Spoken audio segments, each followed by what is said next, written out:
This past weekend, the NASCAR Cup Series started their 10-week journey for the playoffs out at the Darlington Raceway in South Carolina, and the race did not disappoint.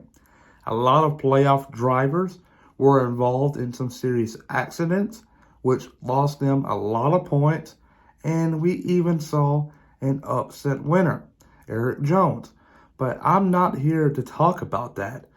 It was a chaotic race, a good race, but I'm here to give y'all my full predictions for this upcoming weekend's race out at the Kansas Raceway, which is a 1.5 mile track where we saw Kurt Busch getting the win back in the spring in a dominating manner. Will the Toyotas succeed like they did back then? We'll keep an eye on that. But I'm also here to do a Pick 5 contest. All you got to do is go down below to the comment section and type in who you think will finish in the top 5. If you go 5 for 5, you get an autograph of your choice. And if you go 4 for 5, you get an unsigned hero card. Comment below. You may win a prize. Who knows? But let's get started. I'm Chase Briscoe, driver number 14 Ford Mustang for Stewart Haas Racing, and you're watching William Blackwell on YouTube. This weekend, the NASCAR Cup Series will head out to the 1.5 mile track out in Kansas, where we see a lot of great racing in the past. Back in the spring, we saw the 45 car of Kurt Busch of 2311 Racing going to victory lane. A Toyota. Remember that, folks. A Toyota dominated in the spring. Kurt Busch is more than likely not going to race this race. And if he does, not going to be a factor at all. Assuming a Toyota will carry the same speed and pace like they did back in the spring race here, I believe they're going to go to victory lane very easily. I don't think the Chevys nor Fords will have something to contend with them.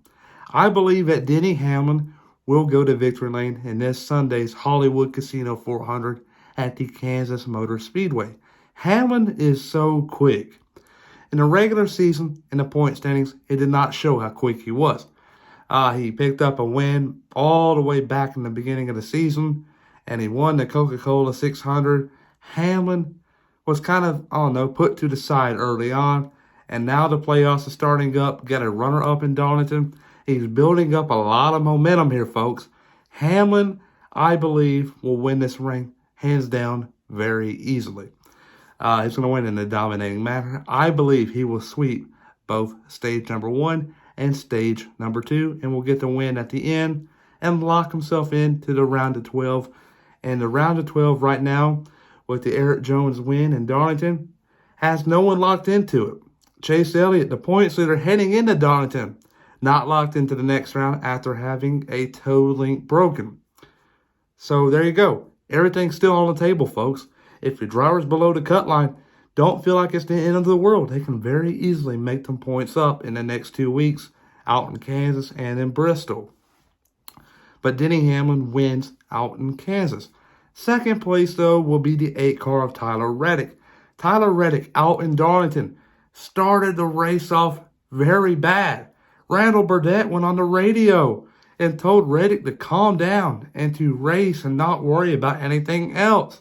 And folks, this is not the first time this year Randall Burnett has had to do that to Reddick. Reddick, kind of overreacts from time to time. And I believe it's going to cost him in the long run. But for the time being, he will come home second out in the Kansas Motor Speedway. Not the win he is hoping for, but a second place finish will kind of help him feel a little bit better about the points heading into Bristol. Not locked in by any means here, but he's going to have a nice cushion. So where if he were to wreck early on and have a lot of damage and have a slow car throughout the night, he can still have that little buffer to move him to the round of 12. So there you go. Reddick will come home in second place. But third place will be the 18 car of Kyle Busch. Kyle Busch this year has been up and down. And a lot of that has to do because of his mindset heading into each race weekend, because he feel like he has to race for his contract at Joe Gibbs. And ever since the month of July, things have kind of went away for Joe Gibbs and Kyle Busch possibly reuniting in 23 for at least one more year. And when that happened, it kind of put Kyle Busch, it made him a little bit more free. And what I mean by that is he was able to go into a race weekend and not have to worry about next year because he knows that it's not going to work out for the two. And so ever since that happened, Kyle Busch is doing good. And I like his pace. He's easily going to make the round of 12, in my opinion.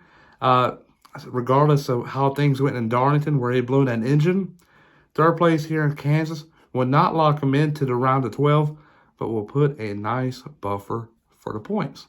But there you go. Hamlin, Reddick, and Kyle Busch are my top three. Fourth place, though, will be the 19 car of Martin Truex Jr. Truex was very quick in the regular season and missed out in the playoffs by 3 points over Ryan Blaney. And in Darlington, he was very quick. He led a lot of laps, and he suffered a blown engine in a way or two. He overheated and he lost power steering, which in a way is a blown engine and not a good look for the Toyota camp. But hey, he's going to come home P4 here in Kansas. It really ain't going to do much. He's not in the playoffs, no racing for a championship. But hey, P4, I guess you can add that to your resume, can you? But Truex P4. P5, though, will be the one car of Ross Chastain. Ross Chastain did not have a great run at all this past weekend in Darlington. So did a lot of his other competitors. Chase Briscoe, Chase Elliott, Kyle Larson, Kevin Harvick. A lot of big-name drivers did not have a good weekend at all in Darlington, and they're very close on points. Nor did Chastain. This time around, though, I think he will come home in 5th place here in Kansas, a track where he's won that in the past in the Truck Series for Nissan Motorsports back in 2020, if I'm not mistaken. Correct me if I'm wrong in the comment section. But Chastain is a proven winner here in Kansas in the Cup and Xfinity and Truck level. And I believe that he will come home in 5th place. Not a win by any means is what I'm expecting here, but a top 5 is the ceiling for this team. And a top 5 here will put a little nice buffer and points heading into Bristol. And they'll feel good about themselves. There you go. Hamlin winning, Reddick in 2nd, Kyle Busch in 3rd, Truex in 4th. 5th place belongs to Ross Chastain, the Watermelon Man. But my dark horse this weekend has to be a driver from 2311 Racing. We don't know if Kurt is returning, but we're assuming he's not for the time being. So Ty Gibbs is racing. He's going to be quick, don't get me wrong.